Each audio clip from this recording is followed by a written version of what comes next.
زمانہ قدیم کی بات ہے۔ ایک دور دراز علاقے میں سلیم نامی نوجوان اپنے والد کریم کے ساتھ ایک ہی گھر میں زندگی بسر کر رہا تھا۔ ان کی گزر بسر ایک چھوٹی سی دکان پر تھی، جہاں وہ دن بھر محنت کرتے۔ گھر میں صرف وہ دونوں تھے اور ایک دوسرے کے سوا کوئی سہارا نہ تھا۔ رات کے وقت جب وہ گھر میں بیٹھتے تو کریم اکثر اپنے بیٹے کو نصیحت کرتا، بیٹا، موت کا کوئی وقت مقرر نہیں۔ اگر میں دنیا سے چلا بھی جاؤں تو یاد رکھنا تم اکیلے نہیں ہو۔ اللہ ہمیشہ تمہارے ساتھ ہے۔ کاروبار اللہ کے بھروسے پر چلایا کرو، کیونکہ دکان محض ایک وسیلہ ہے، اصل راز اللہ کی رضا میں ہے۔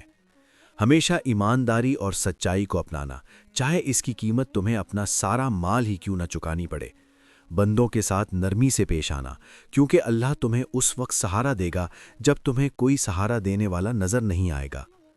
سلیم نے باپ کی باتیں سن کر پریشان ہو کر کہا، بابا، اللہ نہ کرے کہ آپ مجھے چھوڑ کر جائیں۔ اگر آپ نہ رہے تو میں کیا کروں گا؟ کریم نے بیٹے کے سر پر شفقت بھرا ہاتھ رکھا اور مسکرا کر کہا، بیٹا، یہی تو میں کہہ رہا ہوں، میرا جانا یقینی ہے، لیکن تم کبھی اکیلا محسوس نہیں کرو گے۔ اگر تم اللہ پر بھروسہ رکھو گے، وہی تمہارا نگہبان ہے، اور اگر اس پر یقین رکھو گے تو کبھی ناکام نہیں ہوگے۔ باپ کی نصیحت سن کر سلیم کے دل میں سوال اٹھنے لگا، اگر میں محنت کروں، ایمانداری اختیار کروں اور لوگوں کے ساتھ نرمی برتوں تو پھر اللہ پر بھروسے کا کیا مطلب؟ آخر سب کچھ تو میرے ہی عمل سے ہوتا ہے۔ یہ سوچ کر وہ اکثر اپنے باپ کی باتوں کو نظر انداز کر دیتا، مگر سلیم کو کیا معلوم تھا کہ اللہ اسے ایسا منظر دکھانے والا ہے جو اس کی زندگی ہمیشہ کے لیے بدل دے گا۔ وقت گزرتا رہا اور پھر وہ دن آ گیا جس کا کریم ہمیشہ ذکر کرتا تھا۔ وہ دنیا سے رخصت ہو گیا۔ اب حقیقت میں سلیم کے پاس اللہ کے سوا کوئی نہ تھا۔ جب وہ دکان پر جاتا تو ہر چیز اسے باپ کی یاد دلاتی۔ گھر لوٹتا تو تنہائی اس کا انتظار کر رہی ہوتی۔ چار دیواری میں اب صرف وہ رہ گیا تھا اور اس کے دل میں باپ کی باتیں گونجتی رہتیں، جنہیں وہ کبھی سنجیدگی سے نہیں لیتا تھا۔ باپ کے بغیر زندگی مشکل تو تھی، مگر جیسے تیسے گزر رہی تھی۔ کچھ وقت بعد اسے دکان کے لیے سامان لینے دوسرے شہر جانا پڑا، جہاں سے کم قیمت پر مال خرید کر اچھا منافع کمایا جا سکتا تھا۔ یہ پہلا موقع تھا جب وہ باپ کے بغیر اتنا دور جا رہا تھا۔ راستہ طویل اور اجنبی تھا، مگر وہ پر امید تھا۔ سورج ڈھلنے لگا، شام گہری ہو گئی، اندھیرا پھیل گیا اور سلیم پر تھکن سوار ہونے لگی۔ مشکل یہ تھی کہ جو کھانے پینے کا سامان وہ ساتھ لایا تھا وہ بھی خشک صحرا میں ختم ہو چکا تھا۔ اب پیاس اور بھوک نے جسم کو کمزور کر دیا تھا اور خوف نے اسے گھیر لیا تھا۔ رات کے سناٹے میں دور جنگل سے خوفناک آوازیں آ رہی تھیں۔ گھوڑا بھی بے چین تھا، ہر طرف اندھیرا تھا۔ اس نے خود کو تسلی دی کہ شاید آگے کوئی محفوظ جگہ مل جائے۔ کچھ مزید سفر کے بعد اس کی پیاس شدت اختیار کر گئی۔ وہ زمین پر لیٹ گیا، مگر نیند نہ آئی۔ اسے اپنے باپ کی بات یاد آئی، اللہ پر یقین رکھو۔ اس نے دعا کی، اے اللہ، اس ویرانے میں میرے لیے پانی اور کھانے کا راستہ کھول دے۔ دعا کے بعد اچانک گھوڑا گھبرا کر دوڑ پڑا۔ سلیم فوراً اس کے پیچھے بھاگا تاکہ اکیلا نہ رہ جائے۔ کچھ دور جا کر گھوڑا رکا۔ سلیم نے اسے پکڑا، مگر اب وہ راستہ بھول چکا تھا۔ تھوڑا آگے بڑھا تو دور ہلکی روشنی دکھائی دی۔ قریب پہنچا تو دیکھا یہ تو ایک پوری بستی تھی۔ بے شمار گھر آباد نظر آ رہے تھے۔ سلیم کے دل کو کچھ سکون ملا کہ کسی نہ کسی گھر میں ضرور پناہ مل جائے گی۔ گھوڑے سے اتر کر جب وہ قریب پہنچا تو دیکھا کہ گھر پر تالا لگا ہوا تھا۔ حیران ہو کر وہ دوسرے اور پھر تیسرے گھر کی طرف بڑھا، مگر سب کے دروازے بند تھے۔ یہ دیکھ کر سلیم کو سخت تعجب ہوا۔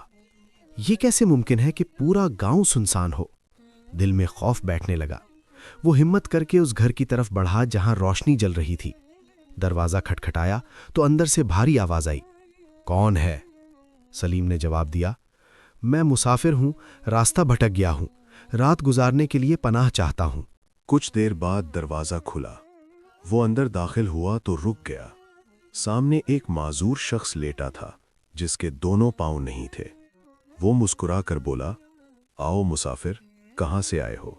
سلیم نے سارا حال بیان کر دیا۔ سلیم نے کہا، مجھے سخت پیاس لگی ہے۔ یعقوب نے جواب دیا، یہاں پانی نہیں، دور صحرا میں جو روشنی نظر آ رہی ہے وہاں سے پانی ملے گا، رزق کا انتظام اللہ کرے گا۔ وہ روشنی ایک پرانی جھونپڑی سے آ رہی تھی، اندر کوئی آہستہ آواز میں باتیں کر رہا تھا۔ سلیم نے آواز دی، جواب آیا، آ جاؤ، تمہیں پانی چاہیے۔ اندر ایک بزرگ نماز میں مشغول تھے۔ انہوں نے کہا، جب انسان کا اللہ پر بھروسہ کمزور ہو جائے تو وہ بھٹک جاتا ہے، وہاں مٹکا رکھا ہے، لے جاؤ۔ سلیم مٹکا لے کر واپس روانہ ہوا۔ دروازے سے ٹکرا کر وہ گر گیا، مٹکا ٹوٹ گیا اور پانی بہہ گیا۔ وہ مایوس ہو کر واپس آیا۔ یعقوب نے ہاتھ اٹھا کر دعا کی، اے اللہ، اگر یہ تیرا بندہ سچا محتاج ہے تو اس کی مدد فرما۔ سلیم کو غصہ آیا مگر وہ خاموش رہا۔ دل میں سوچنے لگا، اس ویرانے میں ہماری مدد کے لیے کون آئے گا؟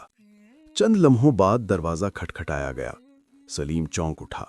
یعقوب مسکرا کر بولا، جو بھی ہے تمہارے لیے پانی اور کھانے کا انتظام لے کر آیا ہوگا۔ دروازہ کھولا تو شیخ رحمان کھڑے تھے۔ انہوں نے کہا، تم سے ایک مٹکا بھی سنبھالا نہ گیا، یہ لو پانی اور کھانا، اور گھوڑے کے لیے بھی پانی رکھا ہے، جانور کا بھی خیال رکھو۔ سلیم حیران رہ گیا۔ اس نے پانی پیا اور کھانا کھایا۔ پھر سوال ذہن میں آنے لگے۔ وہ یعقوب کے پاس گیا۔ یعقوب نے کہا، پہلے مجھے پانی دے دو، مجھے پیاس لگی ہے۔ سلیم نے پانی دیا۔ وہ سوچتے سوچتے سو گیا۔ صبح آنکھ کھلی تو یعقوب نماز پڑھ رہا تھا۔ نماز کے بعد سلیم نے سوال کیا۔ یعقوب نے کہا، اللہ نے زندگی دی، رزق دیا، مگر تم نے نماز نہ پڑھی۔ سلیم نے شرمندہ ہو کر وضو کیا اور نماز ادا کی۔ سلیم نے پوچھا، بستی خالی کیوں ہے؟ یعقوب، بارش میں پانی بھر جاتا ہے، لوگ اوپر چلے جاتے ہیں۔ سلیم، آپ کیوں رکے؟ یعقوب، جا نہیں سکتا، عبادت چھوڑ نہیں سکتا۔ شیخ رحمان کے بارے میں بتایا، وہ نیک بندہ ہے، عبادت گزار، مددگار۔ یعقوب نے کہا، اگر مالک سے نہیں مانگو گے تو کس سے مانگو گے؟ میں 1 سال سے یہاں ہوں، اللہ نے کبھی بھوکا نہیں رکھا۔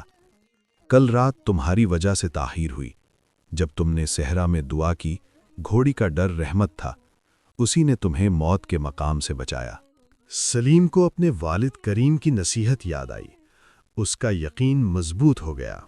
سبق: اللہ پر کامل بھروسہ مایوسی ختم کرتا ہے، آزمائش حکمت ہوتی ہے۔ صبر کرو، اللہ سننے والا ہے۔ یہ کہانی ہمیں سکھاتی ہے کہ اللہ پر سچا بھروسہ کبھی ضائع نہیں جاتا۔ مشکل حالات اکثر چھپی ہوئی رحمت ہوتے ہیں۔ ظاہری نقصان کبھی کبھی اصل نجات بن جاتا ہے۔ جو اللہ پر توکل کرتا ہے، اس کے لیے راستے خود بن جاتے ہیں۔ اگر آپ ایسی مزید ایمان بڑھانے والی کہانیاں سننا چاہتے ہیں تو کامنٹ میں لکھیں، مزید ایسی کہانیاں۔ اگر آپ کو یہ سبق آموز اور دل کو چھو لینے والی کہانی پسند آئی ہو تو ویڈیو کو لائک کریں، اپنے دوستوں کے ساتھ ضرور شیئر کریں اور کامنٹ باکس میں لکھیں کہ آپ نے اس کہانی سے کیا سبق سیکھا۔ ایسی مزید ایمان افروز، سبق آموز اور تاریخی انداز کی کہانیوں کے لیے ہمارے چینل اردو کہانی گھر کو ضرور سبسکرائب کریں اور بیل آئیکن دبائیں تاکہ ہر نئی کہانی آپ تک سب سے پہلے پہنچے۔ آپ کی رائے ہمارے لیے قیمتی ہے۔